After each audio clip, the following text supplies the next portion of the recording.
بسم اللہ الرحمن الرحیم۔ السلام علیکم دوستو، آج ہم آپ کو نکاراگوا کاراباغ میں آذربائیجان اور آرمینیا کے درمیان ہونے والی جنگ کے بارے میں کچھ معلومات دینا چاہتے ہیں۔ اس سے پہلے ہم آپ کو یہ بتا دیں کہ یہ مسئلہ تقریباً 30 سال سے آرمینیا اور آذربائیجان کے درمیان متنازع ہے۔ آرمینیا کا یہ موقف ہے کہ نکاراگوا کاراباغ اس کا حصہ ہے، جبکہ آذربائیجان کا یہ کہنا ہے کہ یہ علاقہ ہمیشہ سے تاریخی طور پر آذربائیجان کا حصہ رہا ہے اور یہاں پر مسلمانوں کی اکثریت ہے، لہٰذا یہ ایریا اب بھی اسی کا ہے۔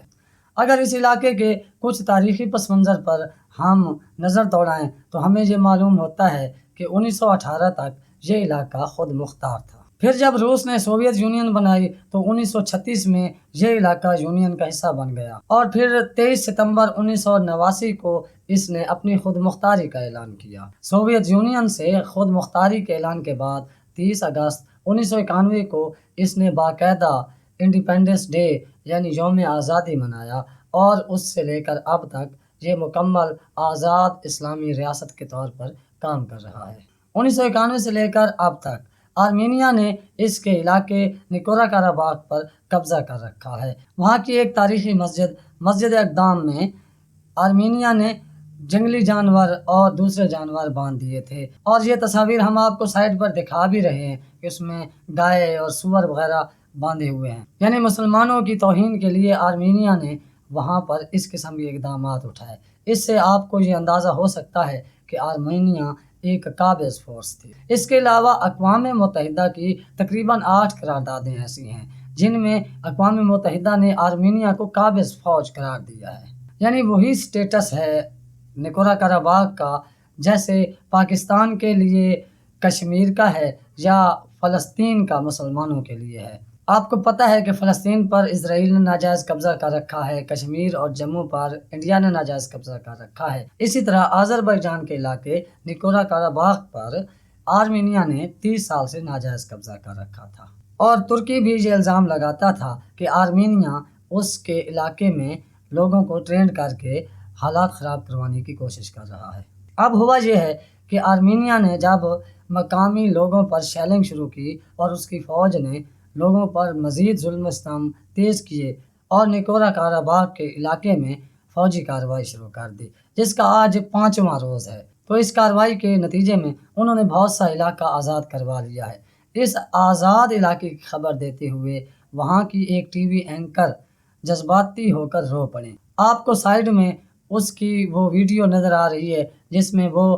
فضولی اور کچھ اور علاقوں کی آزادی کا اعلان کرتے ہوئے جذبات میں آ کر رو پڑتی ہے، اور جس طرح سے نکورا کاراباغ کے لوگ آذربائیجان کی فوجوں کو ویلکم کر رہے ہیں۔ پاکستانی فوج کو بھی ہمیں امید ہے کہ سری نگر میں ایسا ہی وارم ویلکم ملے گا، لیکن آذربائیجان نے ایک مشکل اور بر وقت فیصلہ کیا اور آج ان کے بہت سے علاقے انہوں نے آرمینیا سے واپس چھین لیے ہیں۔ اس کارروائی میں انہیں پاکستان اور ترکی کی مکمل سپورٹ حاصل ہے، اور آپ کو یہ بھی پتہ ہو کہ ترکی کے بہت سے افسر ہتھیارے ابھی بھی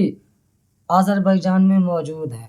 جن کی وہاں پر موجودگی بڑی اہمیت کی حامل ہے۔ اور یہ بھی خبر آئی ہے کہ ترکی کے طیاروں نے آرمینیا کا ایک بہت ہی قیمتی طیارہ بھی مار گرایا ہے۔ ایک وائپر نامی ٹویٹر اکاؤنٹ ہے، وہ بھی آج سے اور کل سے کچھ ایسی پکچرز شائع کر رہا ہے جس میں ترکی کے طیاروں کو آرمینیا کی فضاؤں میں اڑتے ہوئے دکھایا گیا ہے۔ تو یہ معلوم ہو رہا ہے کہ ترکی اب مکمل طور پر آذربائیجان کے ساتھ ہے، اور ترکی کے صدر رجب طیب اردوان کی یہ خواہش ہے کہ نکورا کاراباغ کے لوگوں کو آزادی نصیب ہو۔ اللہ کرے جلد ہی آذربائیجان کی فوج اپنے اہداف حاصل کر لے اور یہ جنگ اپنے اختتام کو پہنچے، مگر اب تک کی جو اطلاعات ہیں، کوئی 2300 سے زائد آرمینین فوجیوں کو آذربائیجان نے ہلاک کرنے کا دعویٰ کیا ہے، کیونکہ ان کا ایک برگیڈ انہوں نے مکمل طور پر تباہ کر دیا ہے۔ اس طرح جیسے ہی یہ برگیڈ تباہ ہوا، آرمینیا کی فوج بہت تیزی سے پیچھے ہٹ رہی ہے، تو ہمیں یہ امید ہے کہ بہت جلد آذربائیجان جس سپیڈ سے چل رہا ہے نکورا کاراباغ کے لوگوں کو آزاد کروا لے گا۔ اب فرانس نے آرمینیا کی مکمل سپورٹ کا اعلان کیا ہے اور انڈیا نے بھی آرمینیا کی سپورٹ کا اعلان کیا ہے، کیونکہ انڈیا خود ایک آکوپیشنل فورس ہے، اس نے بھی تو کشمیر اور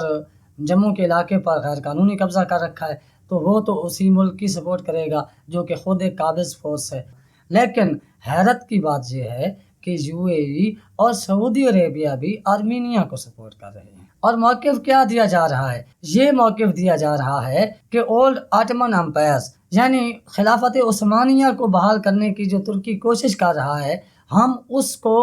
ناکام بنانے کے لیے آرمینیا کو سپورٹ کر رہے ہیں۔ مطلب ترکی کی مخالفت کی وجہ سے وہ ایک مسلمان ملک کی فتح کو شکست میں بدلنا چاہتے ہیں، کیونکہ ترکی اس کے ساتھ ہے۔ اور ایک تصویر آپ کو بیک گراؤنڈ میں نظر آ رہی ہوگی، ایک ترک اور آذربائیجان کا فوجی ایک دوسرے سے ہاتھ ملا رہے ہیں، پیچھے ان کے جھنڈے بھی ہیں۔ یہ تصویر ترکی کے وزیر دفاع نے اپنے ٹویٹر اکاؤنٹ پر آذربائیجان کے لوگوں سے اظہار یکجہتی کے لیے خود شائع کی ہے۔ اس سے آپ اندازہ لگا سکتے ہیں کہ ترکی آذربائیجان کے لوگوں کی حمایت کے لیے کتنا آگے ہے۔ اور آپ کو ہم ایک ویڈیو میں پہلے بھی بتا چکے ہیں جس میں ہم نے یو اے ای اور اسرائیل کے درمیان ہونے والے معاہدے پہ بات کی تھی، جس کا تھمبنیل آپ کو سائڈ پہ نظر آ رہا ہوگا۔ اس میں بھی ہم نے یہی بتایا تھا کہ اب اسلامی دنیا کی لیڈرشپ عربوں کے پاس نہیں رہی، بلکہ یہ لیڈرشپ اب ترکی، پاکستان، ملیشیا اور انڈونیشیا جیسے عجم ممالک کریں گے، اور زیادہ امکان یہی ہے کہ ترکی اور پاکستان لیڈ کریں گے۔ سعودی عرب تو فلسطین کو بھلا بیٹھا، یو اے ای بھی فلسطین کو بھلا بیٹھا، اور یورپین ملکوں کے لیے بڑا مسئلہ بن گیا ہے کہ وہ نہ تو کھل کر سپورٹ کر سکتے ہیں اور نہ ہی مخالفت، اس لیے انہوں نے صرف آرمینیا اور آذربائیجان سے جنگ بندی کا مطالبہ کیا ہے۔ اب پاکستان اور ترکی کی مکمل سپورٹ آذربائیجان کو ہے،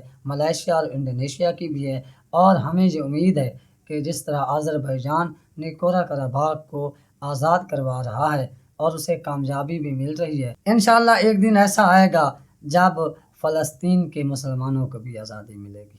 ایک دن ایسا آئے گا جب کشمیر کے مظلوموں کو بھی آزادی ملے گی، جب دنیا بھر کے مظلوم مسلمانوں پر ظلم کا خاتمہ ہوگا۔ جس طرح عثمانی دور خلافت میں مظلوم مسلمانوں اور غیر مسلم مظلوموں کے لیے عثمانی ڈٹ جایا کرتے تھے، ہمیں امید ہے کہ پاکستان، ترکی، ملیشیا، انڈونیشیا جو بلاک بنانے کی کوشش کر رہے ہیں خلافت عثمانیہ کی طرح، وہ دنیا بھر کے مظلوموں بشمول مسلمانوں کا تحفظ کرے گا۔ آپ اپنے گھر والوں، دوستوں کا خیال رکھیے گا، ہمارے چینل کا بھی۔ اللہ حافظ۔